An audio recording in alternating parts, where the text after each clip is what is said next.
باللہ من الشیطان الرجیم بسم اللہ الرحمن الرحیم۔ پارہ نمبر 14 چل رہا ہے سورہ ہجر کا آج آخری رکوع ہے جو ہم پڑھیں گے۔ وَلَقَدْ كَذَّبَ أَصْحَابُ الْحِجْرِ الْمُرْسَلِينَ، اور بے شک جھٹلایا اہل ہجر نے اللہ تعالیٰ کے رسولوں کو۔ وَآتَيْنَاهُمْ آیاتنا، اور ہم نے عطا کی انہیں اپنی نشانیاں۔ فَكَانُوا عَنْهَا مُعْرِضِينَ، مگر وہ ان سے روگردانی ہی کرتے رہے۔ وَكَانُوا يَنْحِتُونَ مِنَ الْجِبَالِ، اور وہ پہاڑوں کو کھود کے بیوتاً گھر بنایا کرتے تھے۔ آمنین، اور بے خوف و خطر ہو کے رہا کرتے تھے۔ فَأَخَذَتْهُمُ الصَّيْحَةُ، انہیں پکڑ لیا ایک خوفناک چنگاڑ نے۔ مصبحین، جب وہ صبح کے وقت اٹھ رہے تھے۔ فما اغنی عنہم ما كانوا یکسبون، انہیں کوئی فائدہ نہ دیا ان کے اس مال نے جو وہ کمایا کرتے تھے۔ اب یہ ہم پڑھ رہے تھے حضرت لوط علیہ السلام کا پیچھے ذکر کہ کیسے اللہ تعالیٰ کی ذات نے اس قوم کو تباہ و برباد کر دیا، پتھروں کا ان پہ عذاب آیا تھا۔ اس کے بعد حضرت شعیب علیہ السلام جو ہیں ان کی بستی کا نام ایکا، جو ہم کل وَإِنْ كَانَ أَصْحَابُ الْأَيْكَةِ لَظَالِمِينَ، کہ اصحاب ایکا جو تھے وہ بڑے ظالم تھے۔ یہ حضرت شعیب علیہ السلام کا علاقہ تھا، ایکا کا جو علاقہ ہے۔ اور حضرت شعیب علیہ السلام کی جو قوم ہے وہ بڑے زرخیز، گنجان آباد اور خوبصورت علاقے میں رہتی تھی، اور بڑا اللہ تعالیٰ کا کرم تھا ان پہ۔ لیکن ان میں عیب کیا تھا؟ ناپ تول میں کمی، جھوٹ اور فراڈ کے ساتھ وہ اپنا جو ہے نا وہ سمجھتے تھے کہ یہ جو تجارت ہے نا یہ ہمیں نفع دے رہی ہے۔ جھوٹ بولنا، کم تولنا، ناپ میں کمی کرنا، یہ بڑا عیب ہے اللہ تعالیٰ کی ذات کے نزدیک۔ جب اللہ اپنے بندے کو اس کے عیب دیکھ کر بھی نوازے چلے جا رہا ہے تو اللہ کی ذات یہ برداشت نہیں کرتی کہ اس کا بندہ اس کے بندوں کے ساتھ فراڈ کرے۔ تو اللہ نے اپنے محبوب پیغمبروں کے ذریعے نے سمجھایا، اپنے دوست پیغمبر بھیجے، اور وہ انہوں نے اپنا حق ادا کیا۔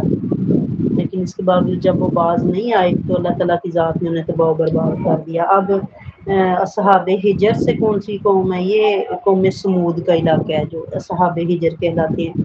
یہ حجاز اور شام کی جو درمیانی زمین ہے نا، حجاز، اب حجاز مقدس بیت اللہ اور حرمین مدینہ طیبہ، حجاز کی سرزمین یہ ہے، اور آگے پھر عراق اور شام جو ان کا درمیانی حصہ ہے، درمیانی ممالک ہیں، وہ کیا کہلاتے تھے؟ اصحاب ہجر۔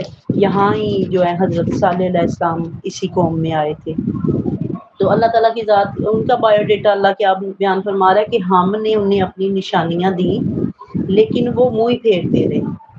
یعنی ایسا نہیں ہوتا کہ ہم زندگی گزار رہے ہیں اور اللہ تعالیٰ کی ذات ہمارے لیے اچھائی اور برائی کا معاملہ واضح نہ کر رہی ہو۔ ہم اپنی زندگی میں یہ نوٹیفیکیشن چلتا ہے اور ہم نوٹس کرتے ہیں کہ بعض اوقات ایسے ہوتا ہے کہ ہم اچھا کرنے کی تگ و دو کر رہے ہوتے ہیں اور کہیں سے ہمارے ساتھ اچھا ہو جاتا ہے۔ ہم یہ بھی نوٹس کرتے ہیں کہ جب ہم کسی کا برا کرتے ہیں تو کہیں نہ کہیں سے کوئی برا ہمارے لیے بھی پیدا کر دیا جاتا ہے۔ تو اللہ اعراض کرنے والوں کو پسند نہیں کرتا۔ وہ جو سلجھ جاتے ہیں، بعض اوقات ایسے ہوتا ہے کوئی دیکھ کے مشاہدہ کر کے لوگ اپنے اعمال کی درستگی کر لیتے ہیں۔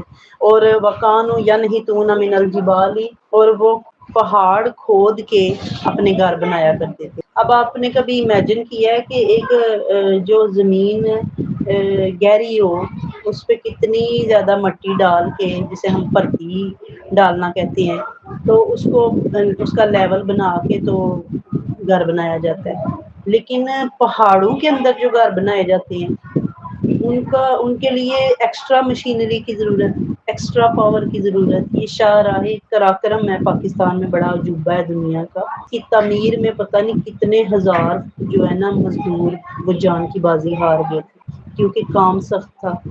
وہ کدال اور کسیوں کے ساتھ اور مشینوں کے ساتھ پہاڑوں کو کھودنا، کاٹنا، ان کا لیول برابر کرنا، یہ بذات خود ایک عجوبہ ہے۔ تو یہ اللہ تعالیٰ کی ذات کیا فرما رہی؟ کانوا ینحتون من الجبال بیوتا آمنین، بے خوف ہو کے رہتے تھے، پہاڑوں میں گھر بناتے تھے اور خوبصورت ترین ان کے گھر تھے۔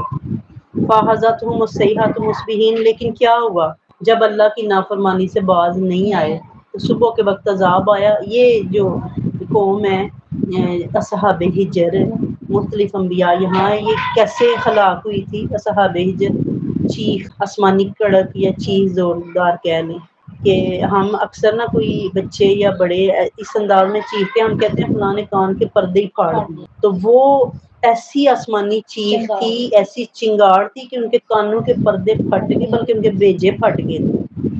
تو یہ عذاب اس میں وہ مبتلا کر دیے گئے۔ فما اغنی عنہم ما کانوا یکسبون، ان کے مال نے جو وہ کمائی کرتے تھے، انسان بڑا اتراتا ہے نا، میری اتنی آمدن ہے، میری اتنی سیونگ ہے، میرے اتنے اخراجات ہیں، یہ ساری چیزیں جب اللہ کے عذاب کا کوڑا برستا ہے نا تو یہ کچھ بھی فائدہ نہیں دیتا۔ یہ پیسے کی سب سے بڑی مصیبت ہے کہ یہ مصیبت میں کام نہیں آتا۔ ہم کہیں کہ جان کنی کا عالم ہے اور پیسے ہزاروں روپے لگا کے بچا لو کسی کو، کیوں نہیں ہوتا؟ پیسہ جب تک آپ زندہ ہے نا آپ کی زندگی میں کام آتا ہے، جب زندگی ختم ہو جانے لگتی ہے تو پھر پیسہ، مال، دولت، کوٹھیاں، کاریں، یہ زیب و زینت ہے دنیا تک ہے۔ یعنی اللہ نے فرما دیا کہ یہ دنیا کی زیب و زینت ہے اور ہم ساتھ لے جانے کی تگ و دو میں مبتلا ہیں۔ ہم ایسے جی رہے ہیں کہ یہ ہم اکٹھا یوں سب کچھ کر رہے ہیں، یہ کپڑوں کی ہوس، یہ جوتوں کی ہوس، یہ برانڈڈ بیگز کی ہرس، یہ میچنگ کا لالچ، ہر چیز ہم یوں جی رہے ہیں جیسے ہم نے یہ سارا کچھ ساتھ لے کے جانا ہے۔ کوئی مانگے تو دل پہ وہ بوجھ آ پڑتا ہے کہ آئے اللہ میں نے اتنی محنت سے کمایا اور بنایا، یہ میں لوگوں کو دے دوں۔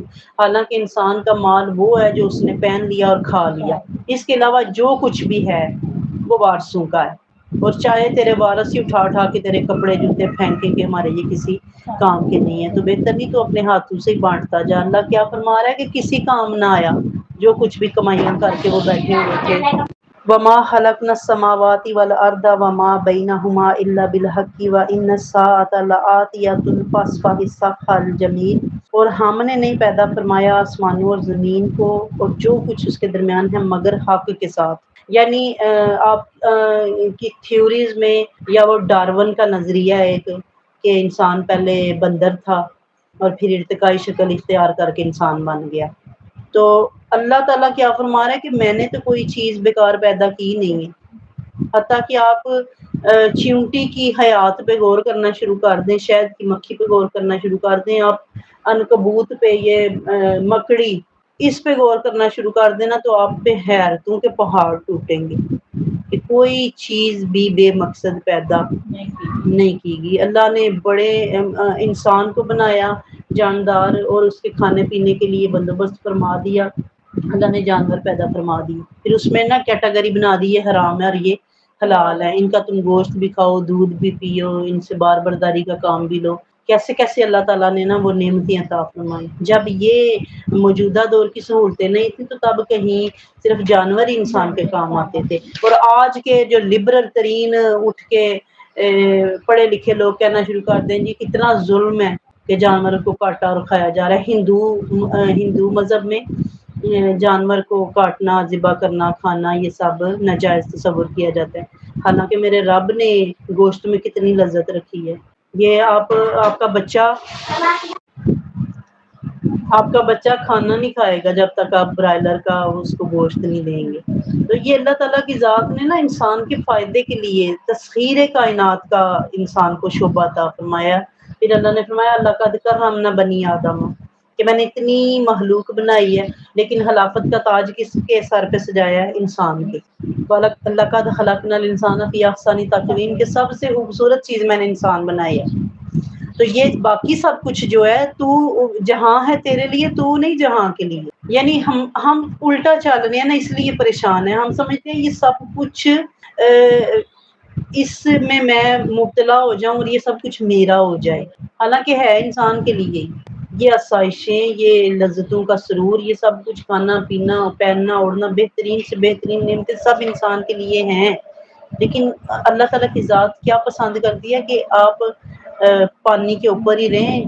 وہ کشتی جب تک پانی کے اوپر رہتی ہے نا تیرتی رہتی ہے، اور جب پانی اس کے اندر آ جاتا ہے پھر کیا حال ہوتا ہے؟ پھر وہ ڈوب جاتی ہے۔ انسان بھی جب تک زندگی ایسے گزار رہے نا، مطلب نبی پاک صلی اللہ علیہ وسلم سے پوچھا گیا کہ دنیا میں کیسے رہیں؟ سرکار نے فرمایا جیسے مسافر چھاؤں میں تھوڑی دیر بیٹھتا ہے۔ تو ہم اس حدیث پہ غور تو کریں، سوچیں تو صحیح کہ مسافر نے کتنی دیر بیٹھنا ہے۔ میں اور آپ سفر کرتے ہیں، تھوڑی سی وہ تنگی پیش آتی ہے تو ذہن میں یہ آتا ہے کہ ابھی یہاں اتر جانے لگے ہیں، تو یہ جو ٹرین ہے اس سے ہم نے اترنا ہے، چاہے ہم 40 سال کی عمر میں اتریں، چاہے 35 میں، چاہے 60 میں، چاہے 80 میں، یہ پھر اللہ کا فیصلہ ہے۔ تو ہیں تو مسافر ہی، چھوڑ کے جانا ہے، اور جس چیز کو چھوڑ کے جانا ہے اس میں اتنے انوالو ہیں، اتنے انوالو ہیں کہ جاننے کا دل ہی کوئی نہیں کرتا۔ اتنی وہ میٹھا میوہ ہے کہ بندہ زندگی تیرے تعاقب میں ہم اتنا چلتے ہیں کہ مر جاتے ہیں، مر کے گھسیٹ گھساٹ کے ہمیں قبر تک لے جایا جاتا ہے، اپنے منہ دھیان تو ہم ہر خوشی اور رضا اور رغبت کے ساتھ مرنے کے لیے بھی تیار نہیں ہے، لیکن اللہ کیا فرما رہا ہے کہ ہم نے یہ سب کچھ حق کے ساتھ بنایا ہے۔ وَإِنَّ السَّاعَةَ لَآتِيَةٌ، قیامت آنے ہی والی ہے۔ فَاصْفَحِ الصَّفْحَ الْجَمِيلَ، اے محبوب آپ درگزر کیجیے عمدگی کے ساتھ۔ اور یہ اتنا خوبصورت فلسفہ ہے، صرف محبوب کے لیے نہیں ہے یہ بات، یہ ساری کائنات کے مومن کے لیے، مسلمان کے لیے ہے کہ درگزر کیجیے، یعنی مسافر نے گزر ہی جانا ہے نا۔ کوئی ہم کہتے ہیں فلاں نے مجھے گالیاں دی ہیں، گالیاں میرے ساتھ نہیں چپک کے بیٹھ گئی، فلاں نے مجھے مارا ہے، وہ پھٹ بھی پڑ گیا تو مل جائے گا، ختم ہو جائے گا، اللہ چاہے گا تو تیرے اسی زخم میں سے شفا تجھے دے دے گا، وہ زخم ہی تیرے لیے دوا کا کام بن جائے گا۔ تو یہ چیز اتنی خوبصورت ہے کہ محبوب عمدگی کے ساتھ درگزر کر دیجیے، یعنی ضروری میں فلانے دا کار پورا کراں پھر میرے کلیجے ٹھنڈ پوے گی، ایسا یہ قرآن حکیم کا درس نہیں ہے۔ ان ربک هو الخلاق العلیم، یعنی اللہ کیا فرما رہا ہے، تم درگزر کرو، آپ کا خالق رب آپ کا سب کچھ تخلیق کرنے والا، سب کچھ جاننے والا ہے، یعنی اس سے پتہ ہے کہ اس نے کس کے پینڈے کیسے نبیڑ دیے ہیں۔ اس لیے تم خود نہ وہ بڑا بننے کی کوشش کرو کہ میں کر لوں گا، سیدھا کر لوں گا فلاں کو اور فلاں کو الٹا کر دوں گا، یہ جادو ٹونے کے پیچھے جو ہم پڑھتے ہیں کہ فلاں کو پرت کے رکھ دینا ہے میں نے، تو ہم بھول جاتے ہیں کہ سب دھاگے اس کے ہاتھ میں ہیں جو مالک کل جہان کا ہے۔ وَلَقَدْ آتَيْنَاكَ سَبْعًا مِّنَ الْمَثَانِِ وَالْقُرْآنَ الْعَظِيمَ، ہم نے عطا فرمائی ہیں آپ کو 7 آیتیں جو بار بار پڑھی جاتی ہیں قرآن عظیم بھی۔ اب یہ سب المثانی کیا ہیں؟ سورہ فاتحہ۔ دیکھیں اللہ نے اپنی ہی بھیجی ہوئی صورت کو کیسے بیان کیا ہے کہ محبوب ہم نے تو آپ کو 7 آیتیں عطا فرمائی ہیں جو بار بار ہی پڑھی جاتی ہیں۔ اب غور کیجئے گا، کبھی کوئی ختم، کوئی درود، کوئی نعت، کوئی محفل، کوئی نماز سورہ فاتحہ کے بغیر مکمل نہیں ہے، اور اللہ نے اس کو ام الشفا بھی کہا ہے، اللہ نے اس کو ام القرآن بھی کہا ہے، اللہ نے اس کو وہ قرآن کی چابی بھی، مفتاح القرآن بھی کہا ہے۔ تو اسی صورت کو اللہ نے سبع من المثانی، یعنی 7 وہ آیتیں جو بار بار پڑھی جاتی ہیں، یہ ام الشفا، ام القرآن، یعنی آپ کی زندگی کا کوئی آپ دشوار مرحلہ دیکھتے ہیں نا کہ یہ حل ہونے والا نہیں ہے، آپ سورہ فاتحہ پڑھ کے دعا مانگے، اللہ تعالیٰ اس مشکل کی کنجی آپ کو دے دے گا۔ مشکلیں ہم کہیں کہ یہ پہاڑ ہے راستے میں یہ ہٹ جائے مشکل دور ہوگی، ایسے نہیں ہوتا، آپ کو پہاڑ پہ چڑھنے کی قوت دے دی جاتی ہے، یہ مشکل دور ہونا ہوتا ہے، یعنی آپ کے پہاڑ جتنا قرض ہے اور وہ بندہ معاف کر جائے نہیں ہو سکتا، آپ اللہ کی ذات سے مدد مانگے، وہ غیب سے ایسے سبب بنائے کہ وہ دور ہو جائے، یہ اللہ تعالیٰ کی قدرت ہے، اس قدرت کو پکارنے کا حکم ہے۔ لا تمدن عینیک الی ما متعنا بہ، اپنی آنکھ اٹھا کر بھی نہ دیکھیے ان اموال کی طرف جن سے ہم نے لطف اندوز کیا ہے، منہم ولا تحزن علیہم، مختلف طبقوں کو رنجیدہ خاطر بھی نہ ہوں ان کی خاطر، واخفض جناحک للمؤمنین، اور نیچے کیجیے اپنے پروں کو مومنوں کے لیے، یعنی یہ دیکھیں یہ ہر اس انسان کے لیے پیغام ہے اللہ کی طرف سے۔ اللہ اپنے محبوب کو کہہ رہا ہے کہ آنکھ اٹھا کر بھی نہ دیکھیے کیسر و کسریٰ کے پاس بڑے محال ہیں، باغات ہیں، تو یہ اللہ تعالیٰ کی ذات نے نا اپنے محبوب کے قدموں میں ہر چیز رکھ دی، لیکن محبوب نے اطاعت کو پسند کیا، محبوب نے بھوک کو چن کے لیا، جبریل امین حاضر ہوتے ہیں کہ محبوب آپ فرمائیں، آپ حکم کریں تو یہ سارے پہاڑ سونے کے نہ بنا دیں، تو آقا علیہ الصلوۃ والسلام نے فرمایا جبریل میں اس بات پہ راضی ہوں کہ میرا رب ایک دن مجھے بھوکا رکھے تاکہ میں صبر کروں، اور ایک دن مجھے سیر ہو کے روٹی دے تاکہ میں شکر کروں۔ تو یہ فلسفہ وہ بندہ سمجھ سکتا ہے جو توکل کرتا ہے اللہ پہ۔ اللہ کیا فرما رہا ہے کہ کسی کے پاس کوٹھیاں ہیں، کاریں ہیں، سونا ہے، چاندی ہے، جو اپنی دولت کی نمائش کرتے نہیں تھکتے، آپ آنکھ اٹھا کے دیکھیں نا۔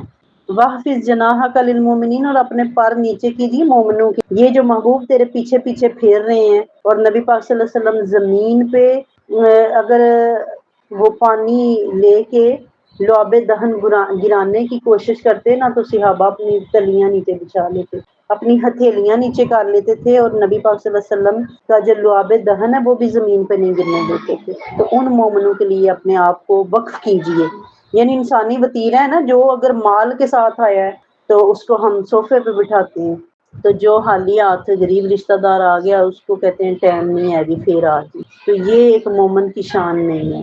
اللہ کیا فرما رہا ہے کہ مومنوں کے لیے اپنے پر بچھائیے، ان کو ٹائم دیجئے، ان کے لیے اپنے آپ کو وقف کیجئے۔ بڑے بڑے لوگوں کی بڑی بڑی خدمتیں کرنے کی بجائے چھوٹے چھوٹے لوگوں کی چھوٹی چھوٹی ضرورتیں پوری کیجیے، یہ چیز ہماری زندگی کو سنوار دے گی، اور یہ ہمیں ڈی گریڈ ہونے سے بچائے گی۔ جتنا آپ کسی مالدار کے آگے پیچھے ہوں گے نا، وہ کوئی نہ کوئی ایسی گھسی پٹی بات ضرور کرے گا کہ دل ٹوٹ جائے گا۔ وَقُلْ إِنِّي أَنَا النَّذِيرُ الْمُبِينُ، اور فرمائیے میں تو کھلا ڈرانے والا ہوں، کما انزلنا علی المقتسمین، جیسے ہم نے اتارا ان بانٹنے والوں پر، الذین جعلوا القرآن عیدین، جنہوں نے قرآن کو پارا پارا کر دیا۔ فوربک، آپ کے رب کی قسم، لنسألنہم اجمعین، ہم ضرور پوچھیں گے ان سب سے، اما کانوا یعملون، ان اعمال کے متعلق جو وہ کیا کرتے تھے۔ لیکن جو کچھ ہم کرتے پھر رہے ہیں نا، کہیں ہوا میں نہیں اڑ رہا، لکھا جا رہا ہے، ایک ایک چیز نقش ہو رہی ہے، اور پوچھا جائے گا۔ اگر کوئی قرآن پڑھاتا ہے اور ایک انسان سارا دن بیٹھ کے فرقہ پرستی کو پکھی جلتا ہے، ہوا دیتا ہے، اور لوگوں میں لڑائیاں بڑھائیاں ڈلواتا ہے، کیا فائدہ ہے اس کے علم کا؟ اور ایک انسان انہی آیتوں کے ذریعے مومنوں کے دل جوئی کرنے کی اور ان کو جوڑنے کی کوشش کرتا ہے، اس کا کیا رتبہ ہوگا؟ دین کی، قرآن کی، علم کی خدمت یہ نہیں ہے کہ انسان مسلمانوں کی صفوں کو پارا پارا کرے۔ ہم نے وہ علامہ اقبال نے لکھا، فرقہ پرستی ہے کہیں اور کہیں ذاتیں ہیں۔ کیا زمانے میں پنپنے کی یہی باتیں ہیں؟ یوں تو مرزا بھی ہو، سید بھی ہو، افغان بھی ہو، تم سبھی کچھ ہو، کیا مسلمان بھی ہو؟ کہ ہمیں سوچنا یہ ہے کہ ہم خود کیا فالو کر رہے ہیں، ہمیں سوچنا یہ ہے کہ ہم خود کس عقیدے پہ چل رہے ہیں۔ ہم لوگوں کے لیے جو جس کا دل کرتا ہے یقین کرے مولوی بن جاتا ہے، جس کا دل کرتا ہے عالم دین بن جاتا ہے، جس کا آپ کہتے ہیں وہ فلاں ڈاکٹر عطائی ہے، اس کے پاس ڈگری نہیں ہے، اس سے دوائی نہیں لینی، تو دین جس سے مرضی ہے سیکھ لیتے ہو۔ تمہارے یوٹیوبرز نے، تمہارے میڈیا نے، سوشل میڈیا نے، پرنٹ اور الیکٹرانک میڈیا نے ایک وہ طوفان بدتمیزی مچا رکھا ہے، اور تم پیچھے لگ جاتے ہو۔ تمہارے لائکس، تمہارے شیئرز، تمہاری وہ فالوئنگ اور فالوورز کا کیٹاگری ثابت کر رہی ہے کہ تم پتہ نہیں انا تو فکون، تم کہاں بہہ کے جا رہے ہو، کہاں بٹ کے جا رہے ہو۔ سوچو تو صحیح، کیا یہ وہ قرآن ہے؟ اللہ کیا فرما رہا ہے، تم نے تو قرآن کو ہی پارا پارا کر دیا۔ یہ کتاب کس لیے آئی تھی؟ ہدایت کے لیے۔ یہ لوگوں کا ٹوٹا ہوا تعلق رب سے جوڑنے کے لیے آئی تھی۔ حضور ضیاء الامت رحمۃ اللہ علیہ نے ضیاء النبی شریف میں لکھا ہے کہ جلد اول میں نبی پاک صلی اللہ علیہ وسلم کا ظہور ہوا اس دور میں جب انسان موجود تھے، انسانیت نام کی چیز نہیں تھی۔ کیا تھا؟ خانہ کعبہ کا طواف ہوتا تھا، حج ہوتے تھے، کیا ہوتا تھا؟ ننگے ہو کے لوگ کعبے کا طواف کرتے تھے، عورتیں اور مرد سب ننگے ہیں، اور جانوروں کو پانی پلانے پہ نا نسلیں قربان ہو جاتی تھیں۔ حجر اسود کو کعبے میں نصب کرنے کے لیے بڑے بڑے قبیلے آپس میں لڑ پڑتے تھے، بیٹیاں زندہ درگور کر دی جاتی تھی، مائیں کھیل بنا کے رکھی جاتی تھی، باپ منڈیوں میں بیچے جاتے تھے۔ تو یہ کتاب آئی دنیا میں، اس نے مقام دیا انسان کو، انسانیت کا۔ نور ازلی چمکیا، غائب ہنیرا ہو گیا، کملی والا آ گیا، تھاں تھاں سویرا ہو گیا۔ کہ یہ جو کتاب اجالے بانٹنے آئی تھی، تم سارے مولوی اور تم سارے ملا اور تم سارے یہودی ایجنٹوں کے پیچھے لگ کے تو اس کو اندھیروں میں دھکیلنے پہ تیار ہو گئے ہو۔ آئے روز تمہیں ایک تماشا کھڑا کر دیتے ہو، فلاں نے قرآن حکیم کی تذلیل کی ہے، اس کی بے ادبی کی ہے۔ اس کی سب سے بڑی بے ادبی یہ ہے کہ مسلمان اس کے احکامات کو پس پشت ڈال دے۔ تم کہتے ہو کسی نے کتاب اٹھا کے پھینک کے جلا دی ہے، اس نے اپنا مقدر جلایا ہے، یہ بے ادبی نہیں ہے۔ اللہ معاف کریں ہمیں ہر چھوٹی بڑی گستاخی سے۔ قرآن پاک کی گستاخی وہ ہے جو ہم مسلمان کر رہے ہیں، ہم اس میں سے کالے نیلے پیلے جادو کے لیے آیتیں اڑا رہے ہیں، اور یہ کتاب ہمیں شرمندہ کیے بغیر معزز بنائے جا رہی ہے۔ یہ اللہ کا کرم ہی ہے جو مسلمان بچتے چلے آ رہے ہیں۔ اللہ فرما رہا ہے کہ یہ سب کچھ ہوا میں نہیں اڑ رہا، تم سب سے پوچھا جائے گا۔ جس کو اللہ نے جو بھی علم دیا ہے نا، پوچھا جائے گا کہ کیا خدمت کی تو نے میرے دین کی۔ فَاسْدَعْ بِمَا تُؤْمَرْ، آپ اعلان کر دیجئے آپ کو جو حکم دیا گیا، وَأَعْرِضْ عَنِ الْمُشْرِكِينَ، اور مشرکوں سے منہ پھیر لیجئے۔ اب محبوب کو اعلان کیا کرنے کا حکم دیا؟ سرکار صفا کی پہاڑی پہ چڑھ کے لوگوں سے کہہ رہے ہیں یا ایھا الناس قولوا لا الہ الا اللہ محمد الرسول اللہ تفلحوا، یعنی یہ گواہی دو کہ اللہ ایک ہے اور میں محمد عربی اس کا رسول ہوں۔ انہوں نے کیا ہمیں کیا ملے گا پوچھا، ہمیں کیا ملے گا ہم یہ گواہی دیں؟ سرکار نے فرمایا تفلحوا، تم کامیاب ہو جاؤ گے، فلاح پا جاؤ گے۔ خدا کو ایک مان لینے سے، وہ جو ایک خدا کو خدا سمجھتا ہے وہ آپ جیسوں کو کیا سمجھتا ہے؟ کہ اللہ کو ایک مان لینے سے سارے جھگڑے، سارے فسادات ختم ہو جاتے ہیں۔ انا کفیناک المستہزئین، ہمارا وتیرہ کیا ہے؟ اللہ فرما رہے ہیں ہم کافی ہیں، ہم کافی ہیں آپ کو مذاق اڑانے والوں کے شر سے بچانے کے لیے۔ ہم کہتے ہیں ہماری کسی نے ویڈیو بنائی ہے، لیک کی ہے، میری آڈیو لیک کی ہے، میں اس کو اب ایسا جواب دوں گا کہ وہ زندگی بھر یاد رکھے گا۔ آپ کا رب کہہ رہا ہے کہ اللہ کافی ہے، تم اس پہ چھوڑ کے تو دیکھو۔ بات ان پر جو چھوڑ دیتے ہیں، دل شکستہ وہ جوڑ دیتے ہیں کہ اللہ کو پتہ ہے کون سا مرہم کس وقت کیسے لگانا ہے۔ یہ جو تم جس سے مرہم لگا ہے، جسے زخم لگا ہے، اسی کے پاس بیٹھے مرہم تلاش کرو گے تو پھر کہیں کہیں نہیں رہو گے۔ اللہ کیا فرما رہا ہے؟ اللہ زینہ یا جالونا ما اللہ الہ آخر، وہ جو خدا کے ساتھ اور بھی خدا بنا لیتے ہیں۔ فسوف یعلمون، وہ ان قریب جان لیں گے، پتہ چل جائے گا انہیں۔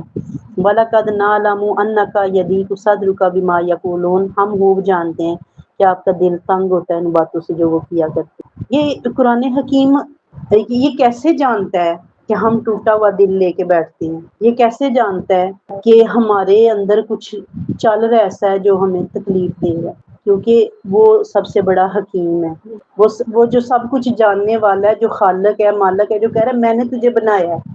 تو جو ہاں جس بندے نے، جس انجینئر نے گھر بنایا ہو نا، اس کے لیے آپ کے گھر کے تالے توڑنا آسان ہوتا ہے، کیونکہ اس نے بنایا نا، اس کو پتہ ہے کون سا لاکر میں نے کہاں سیٹ کیا ہے۔ ہم کہتے ہیں نا سیفٹی ہے بڑی، ہم نے ایسے لاکر بنوائے ہیں کسی کو پتہ ہی نہیں، جس نے بنائے ہیں اس کو پتہ ہے۔ وہ مل گیا نا کسی چور کے ساتھ تو تیرا سارا کچھ جاتا رہے گا۔ تو وہ جس نے انسان کی ایک ایک چیز جوڑی ہے، اللہ نے فرمایا ہم نے موزونیت کے ساتھ، کبھی کبھی بیٹھ شیشے کے آگے کھڑے ہو کے سوچے جس جگہ ہونٹ ہے وہاں آنکھیں ہوتی، جس جگہ ناک ہے وہاں پہ آئی بروز ہوتے، کیا شکل بنی۔ دانت آپ اپنے انسان دیکھ لیں کیسے ایک لڑی میں پرو دیے اس ذات۔ کان دیکھ لیں، یہ آپ کے 32 دانت ہیں نا، اس کو جو لگانے والا ڈینٹسٹ ہے، 32 دانت کو آپ نکلوا کے ڈینٹسٹ سے لگوائیں نئے دانت، تو وہ کتنے لگائے گا؟ وہ 28 لگائے گا۔ کیونکہ وہ جو آپ کی یہ جن کو آپ عقل داڑ کہتے ہیں، 4 یہ داڑیں، یہ ابھی تک کوئی ٹیکنالوجی دریافت نہیں ہوئی جو لگا سکے۔ وہ معذرت کرتے ہیں کہ یہ جو لاسٹ والے دانت ہیں یہ گم گئے تو یہ دوبارہ لگیں گے نہیں، کیونکہ ان کی مینجمنٹ آپ کے دماغ کے ساتھ۔ لوگ کہتے ہیں نا دانت میں درد ہے، مجھے سمجھ نہیں آ رہی، میرے بھی ہوتا ہے، کان میں درد ہے، آنکھ میں درد ہے، ناک میں ہے، کوئی سمجھ نہیں آ رہی ہوتی کہ یہ تکلیف کہاں سے کہاں پھیل رہی ہے۔ تو یہ وہ خالق ایسا ہے، اس کی تخلیق ایسی ہے کہ اس جیسا کوئی تخلیق کر نہیں سکتا۔ تم لاکھ لڑو جھگڑو، اتنے رب ہیں، اتنے خدا ہیں، کسی بت سے کہو بھلا ایک چیز بنا کے دکھا دے۔ اللہ نے تمہیں بھی کہا تم سارے رل مل کے نا کوئی ایک بنا لو، تم تو مکھی کا پر نہیں بنا سکتے۔ انسان مصنوعی اعضاء بنانے پہ وہ قادر ہو گیا ہے علم کے ذریعے، اللہ کے دیے ہوئے علم کے ذریعے، لیکن مصنوعی ہے۔ آپ وہ لگوائیں نا کہیں سے دانت بھی، وہ ڈاکٹر کو کمپلین کرے نا تو وہ کیا کہے گا؟ وہ کہے گا بی بی اب اصل کا تو مقابلہ نہیں یہ کر سکتا، یہ پلاسٹک ہے پتہ نہیں کس چیز سے بنا ہوا ہے، یہ کیمیکل سے ملا جلا کے، تو اس میں سے اسمیل بھی آئے گی، یہ اریٹیٹ بھی کرے گا۔ اب تو جو تیری اصل چیز گم گئی ہے اس جیسی تو نہیں ہم بنا سکتے، کوئی بنا سکتا ہی نہیں ہے تو کیسے بنا پائے گا؟ اللہ کیا فرما رہا ہے؟ دیکھیں میں بات کر رہی تھی کہ اللہ فرما رہے ہیں ہم خوب جانتے ہیں۔ بعض اوقات کسی کی بات اتنا اریٹیٹ کر رہی ہوتی ہے کہ سینہ تنگ ہو رہا ہوتا ہے، سینہ تنگ ہونے یدیق صدر کا، اللہ فرما رہے ہیں ہم جانتے ہیں آپ کا دل تنگ ہوتا ہے۔ ہم کہتے ہیں میرا دل سوڑا پہ گیا، تو وہ جو سوڑا پڑنے کی کیفیت ہے نا، وہ ہمارا خالق جانتا ہے. فسبح بھی اس نے علاج بتایا. آگے دیکھیں، فسبح بحمد ربی کا، اپنے رب کی پاکی بیان کرو، اس کی تعریف کرو. وکن من الساجدین، اور سجدہ کرنے والوں میں سے ہو جاؤ. یعنی تیرا دل ٹوٹ جائے، تیرا دل تنگ ہو جائے، تیرا سینہ تنگ پڑ جائے، تیرا دل سوڑا پڑ جائے، وضو کر، اس کی بارگاہ میں آ جا. ٹائم نہ دے، کیونکہ ظہر کا ہے، عصر کا ہے، مغرب کا ہے، کون سا وقت ہے. وَاعْبُدْ رَبَّكَ حَتَّىٰ يَأْتِيَكَ الْيَقِينُ، اور عبادت کیجیے اپنے رب کی یہاں تک کہ آپ کے پاس یقین آ جائے. یعنی فلسفہ کیا دیا ہمیں اللہ نے. اس آپ کہہ رہے ہیں سورہ ہجر کا نچوڑ مجھے اور آپ کو آخری آیت میں یہ مل رہا ہے کہ جب بھی زندگی میں مشکل آئے، جب بھی پریشانی آئے، باہر نہ دوڑو. ہم کیا کرتے ہیں؟ ہم باہر واقعی دوڑتے ہیں. اس دوست کا نمبر ملا، اس رشتہ دار کا نمبر ملا، اس سے پوچھ، اس سے بات کر، وہ کھلارا ڈل جاتا ہے. حالانکہ میرے رب نے کیا فرمایا؟ دل تنگ ہو جائے نا، ہم کہتے ہیں میں ذرا ٹھڈ ڈولا کر رہا ہوں. یہاں ٹھڈ کی تو بات ہی نہیں اس ذات نے کی، اس نے دل کی بات کی ہے. اس نے دل کی بات کی ہے کیونکہ وہ دل کے قریب ہے. دل سے پار ایک شہر آ گیا، اور اللہ نے یہاں ٹھکانہ بتایا ہے. ہماری روح کو ٹھکانہ نہیں بتایا، ہمارے دل کو، جگر کو ٹھکانہ نہیں بتایا. اللہ نے فرمایا میں انسان کی شہ رگ سے بھی زیادہ قریب ہوں. یہ رگ کٹ جائے اسی وقت ایٹ دی اسپاٹ ڈیتھ ہو جاتی ہے. جانور کو ذبح کرنے کے لیے شہ رگ ہی کاٹی جاتی ہے. اور اللہ کہہ رہا ہے میں ادھر ہوں. دل پہ بھی تجھے تھوڑا ٹائم لگے گا نیچے جھکنے میں، ادھر جھکنا بھی نہیں پڑے گا. ادھر بس تجھے پکارنا پڑے گا، سانس لینا پڑے گا، اور اس کے نام کا سانس لو گے، اس کی پاکی بیان کرو گے، اس کی تعریف کرو گے، سجدہ کرو گے. 2 نفل پڑھنا کون سا مشکل کار ہے، لیکن انہی میں اللہ نے ہمیں نجات دے دی. اللہ نے فرمایا سجدہ کر لے، عبادت کر، اتنی دیر بیٹھ کے پڑھ تو صحیح کچھ اس کے لیے. ہم کیا کرتے ہیں؟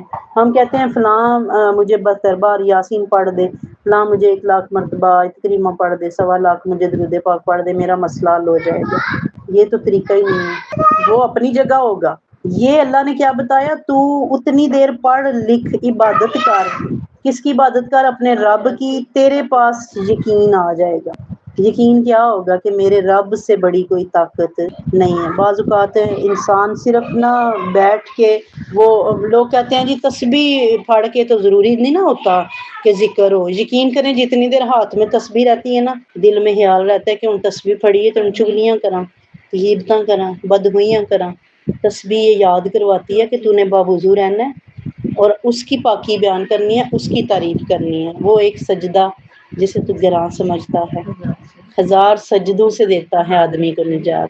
تو آئیے اس کی طرف بڑھیں جو گفٹ لیتا نہیں دیتا ہے، اور جو دے کے پچھتاتا نہیں ہے، دے کے خوش ہوتا ہے. ہم اپنی زندگی میں کسی پہ کچھ خرچ کر لینا تو وہ آگے سے ریٹرن ویسا نہ دے، ہمارا ملال ہی نہیں جاتا. لیکن اللہ نے اتنا کچھ دیا ہے، اور وہ دے کے پھر کہتا ہے بندے اور کچھ ضرورت ہے تو مانگ، مجھ سے مانگ، میں تیرے یقین کی لاج رکھوں گا. تو اللہ تعالیٰ ہمیں اپنی بارگاہ میں جھکنے کی توفیق عطا فرمائے. اللہ ہماری مشکلیں دور فرمائے. وما علینا